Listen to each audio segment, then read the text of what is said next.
This is the fourth major phone from Chinese phone maker OnePlus, which has earned a reputation for creating cheap, quality Android phones that undercut the competition. While OnePlus doesn't have the volume or pure brand clout as Samsung, Apple, and even Huawei, it has garnered a loyal following through flash sales and word-of-mouth recommendations. The OnePlus 5 excels at serving high-performing hardware, like the latest Snapdragon chipset and an enduring, fast-charging battery. It's also on trend with a dual-lens rear camera that takes artsy portraits and can hold its own against the iPhone 7 Plus. But it doesn't have super slim bezels or the water-resistant body that so many top-tier phones do. And its price, while still hundreds less than its top-tier competitors, inches closer to them than years past due to its more expensive features. As a result, the phone isn't quite the deal it once was. But, rest assured, the trade-off is more than fair.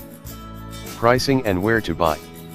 The OnePlus 5 will come in two storage capacity variants, both have no expandable storage, and you'll need to buy direct and unlocked since it's not available through major carriers.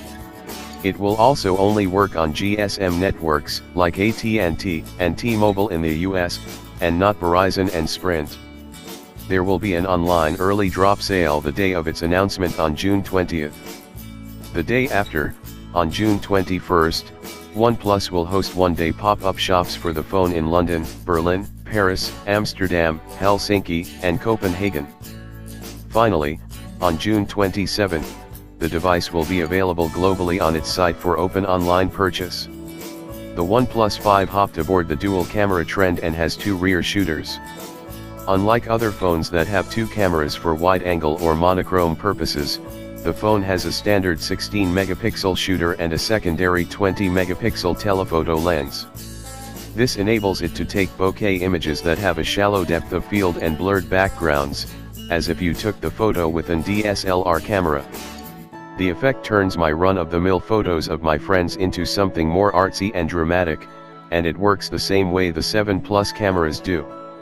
You need to stand 1 to 6 feet away from your subject to use the effect, and there were times when the camera didn't recognize or catch the subject initially. But when it worked, my pictures looked great.